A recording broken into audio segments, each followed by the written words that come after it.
रघुनन्दन राम राम। श्रीराम राम भरताग्रज राम राम। श्रीराम राम रणकर्कश राम राम।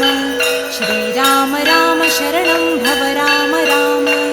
श्रीरामचन्द्र चरणौ मनसा स्मरामि। श्रीरामचन्द्र चरणौ वचसा गृह्णामि। श्रीरामचन्द्र चरणौ शिरसा नमामि। श्रीरामचन्द्र चरणौ शरणं प्रपद्ये।